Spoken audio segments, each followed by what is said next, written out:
So today I'm going to be explaining how I started my business here in New Zealand. This is definitely my most requested video.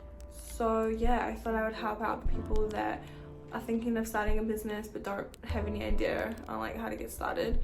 Because that was definitely me at one point in time. I had no idea where to start, no idea anything about anything. So if anybody who doesn't know, I am owner of Clean Cosmetics. I founded my business on, I believe, the 15th of April this year. So I've just hit my 3-month mark. I just want to say, like, this is my experience. Everything I'm going to be saying is based off of what I have learned in my journey. It's not going to be the same for everybody, and there might be a business owner out there watching this that disagrees or that had a completely different system when they started, which is fine. This is just my journey, and this is just like the stuff that I've done. So this is just like a rough structure, not like an in-depth, you know. So Clean Cosmetics, we sell lip gloss. That's our main product. How I got my idea, I was scrolling through Instagram and I found another like really cute lip gloss boutique over in America. They were wholesalers, so they were pretty much a lip gloss vendor, which means that they create in bulk lip gloss and then they sell it to small lip gloss businesses. And you know, the way they market it is kind of like, oh my gosh, want to start a lip gloss business? And everyone's like, oh my god, I do, you know. So I kind of jumped on that bandwagon and I was like, oh my god, that would be so cool. I was dead set on purchasing wholesale lip gloss from this vendor, and then the more research that I did, I realized that it would be a lot more affordable, a lot more fun, a lot more authentic if I actually created the lip gloss or the product myself. So it is a more complicated route rather than buying a wholesale product from a supplier or a vendor. That's just what worked for me best. That's what I chose to do.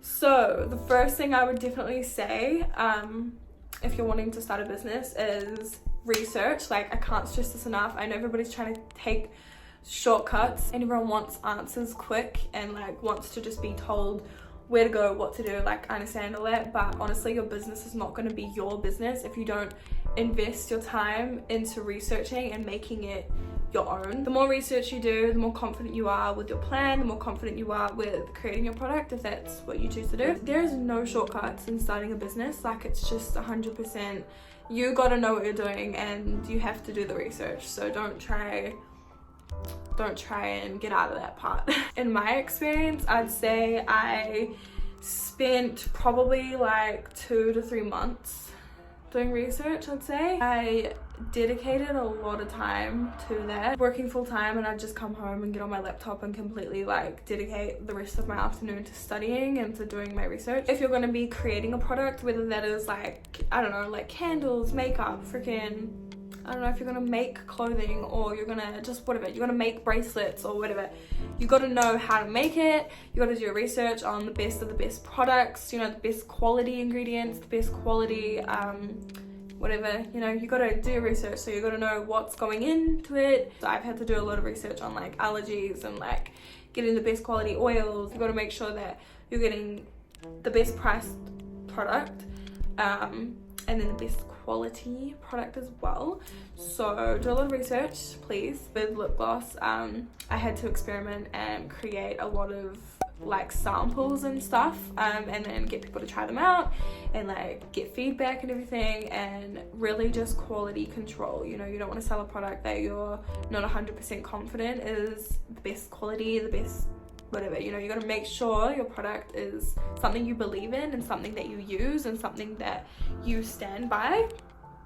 If money is all you care about and you don't actually feel passionate about your business and you're not actually passionate about your product, then you can't expect other people to buy it and believe in it if you don't really give a fuck about it. Excuse the freaking sirens. There's literally sirens 24/7 in the city. It is crazy. So now that you've done your research, you know what you're making, you know ingredients you need and everything, start writing down, and I mean on pen and paper. You need to start comparing pricing. Shit, I don't know, let's say you're gonna sell cookies, okay? Let's say this is your business, you're like a cake maker or a cookie maker or whatever. Once you know what ingredients you need to start thinking about where you're gonna buy those ingredients from. So you obviously want to get the best quality and the best pricing, therefore your profit is going to be a lot higher. Start researching so many different suppliers. One thing that I had to learn with starting my business was that, let's say you're a cookie business, right? You're going to need flour, right? Let's say you're going to buy flour from New Zealand, and let's say it's, I don't know, $40. Fuck, I don't even know, whatever. Let's say it's $40, but then that's like quite expensive.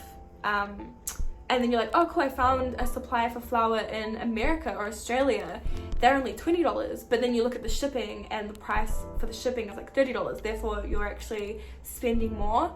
I would recommend getting quotes from different suppliers, writing down all of the pricing, and then looking at it on one big piece of paper and comparing all of the prices and seeing where you can get the best quality, the best price, and obviously read reviews if they have reviews. Just really make sure you're getting the best quality, please. Especially if you're selling a product that people are going to be wearing on their faces or that people are going to consume. You are putting people's health at risk if you are selling a makeup product or whatever that is actually going on these people's faces or like is being consumed. As for finding suppliers, vendors, all that kind of stuff, you can find almost anything on Google, okay? Like whether you want to find shipping supplies, you want to find ingredients, how to make something, where to buy something, it is always on Google. But a good place to get vendors or wholesale products is Alibaba. They are a really good place to get anything really, packaging supplies, custom boxes. One thing about Alibaba is that they will pretty much always have an MOQ, which is a minimum order quantity. So for anything that's getting customized or like custom printed or custom logo or whatever, they will pretty much always have an MOQ, which is anywhere from 500 to 1,000 to 2,000 units. So you will need to order a specific amount of stock in order to get that thing customized or whatever. So just keep that in mind when buying. You don't want to over purchase stock if you aren't sure if it's actually going to sell or not, but then obviously you can't under purchase because there's an MOQ. So now once you know what you're going to be selling, and you know like your pricing and all that kind of stuff, you are going to need to think about your store's like identity. So your name, your store name, your market's aesthetic. So if you're selling to younger people, older people, what their kind of aesthetic is, and then obviously talk in the future more about like actual marketing, but you kind of need to know where your market will be. So if that is on social media, is it on Facebook, is it on TikTok, is it on Instagram?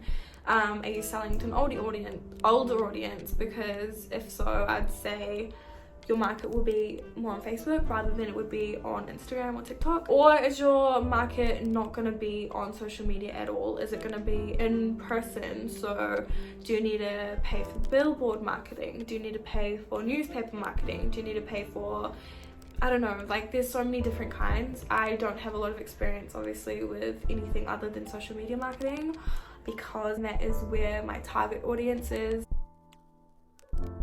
Now you need to start thinking about pricing. So this is kind of a tricky one, and I had a little bit of trouble with this at first because yeah, there's so many different aspects that come into pricing your product. Obviously you need to keep in mind if you're going to sell to somebody older, you are able to kind of have your pricing a little bit higher because obviously an older person will probably be able to afford to spend more, whereas if your market is young girls or young guys or whatever, yeah, obviously they are not going to be willing to spend a whole lot of money because it really just depends on so many things. Depends on how much you've spent to make the product, and then obviously how much time you've put into your product. It might be really cheap to make your product, but it might take a lot of freaking time. Like if you're an artist or you're selling like, I don't know, little like custom things that need to be made and they take like an hour to make per piece or something, like you have to charge for that labor. Don't just charge like $10 for something that's going to take you an hour to make.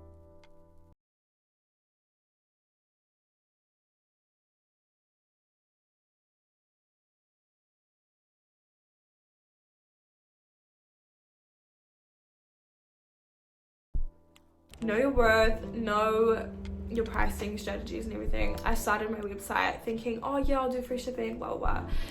But shipping prices came back and kicked me in the freaking ass. They are very expensive. The box that you're gonna send it in is gonna cost like $1 per piece. Then easily your pricing can get super high and your profit can get very low. What's the point in selling something if you're not really gonna make any profit? So yeah, lots of factors to keep in mind. Once that is all planned and you're ready to start your business, the first thing you need to do here in New Zealand is to register your business. So that means actually going and registering like Clean Cosmetics Limited or freaking Sally's Cookies Limited or whatever the hell. You actually need to register your company. I would recommend talking to an accountant or a professional about this kind of thing, or if you have a family member that has successfully started and ran a business, then maybe they're a good person to ask. So I kind of started this knowing nothing and having to teach myself pretty much everything that I know now. So that's kind of why I want to make this video as well, because I want to help other people that don't have any freaking idea where to start. Registering your business, you can do this on, I believe it's called companyoffice.com. Once you've gone ahead and done that, that will allow you to have like an NZBN, which is a New Zealand business number. So this is how the government kind of identifies your business. If you're purchasing wholesale stock from, let's say, like a clothing supplier, or like a wholesaler, this is kind of how you know, purchase things. So everybody that has a business has to do this. This is just like part of it. If you're wanting to set up a website, I can only really speak on 2 different websites that I've used. So when I started Woke, I was using WordPress. Really complicated, very complex to use. It's obviously like more for like a blog or whatever. I used it for like writing articles, and so I didn't sell a product on WordPress. I'm not even sure if you can, to be honest. WordPress is a good place like if you want to do coding and all that kind of stuff. It's also very, very tricky.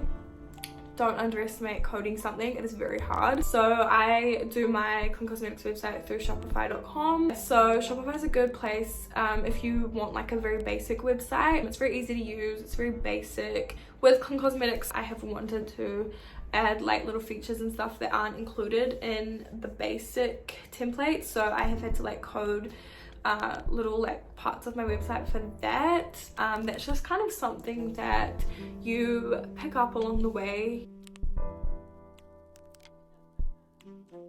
Now you're gonna need to think about getting your product from you to your customer. So that includes buying all of your shipping supplies. So this will be like your shipping bags, your poly mailers, your shipping boxes, your tissue paper, your thank you cards, your business cards, your little stickers. You want your packaging to be super, like it stands out and people are going to recognize it and be like, oh yeah, that's a Clean Cosmetics package or whatever. But yeah, this is when I would recommend, when you're doing your graphics and creating your logo or whatever, writing down the hex code of the color you're using, because that comes in handy when you need custom packaging, because therefore it's all going to be like spot on the exact same color. So when it comes down to your actual shipping company, so how you send your products, if you want to start off by kind of just sending them through like a post office or whatever, if that is the amount of orders you're getting per week that you can just like take them to the post shop, then definitely do that. I personally am using NZ Post for my shipping carrier, and I use my eShip account, so that's how I send my orders. Yeah, shipping can get quite expensive, so definitely keep that in mind when you are pricing your product as well. The expenses kind of depend on the size of the bag or the box you're sending, the weight of the product. So like lip gloss is super light, so it's not that expensive, although if you were to sell like a candle or something, that's a bit heavier. So yeah, you need to keep that in mind as well. So thank you guys for watching. I hope you enjoyed. I hope this kind of helps get an idea of how I personally started my business. I hope you enjoyed, and I'll see you on my next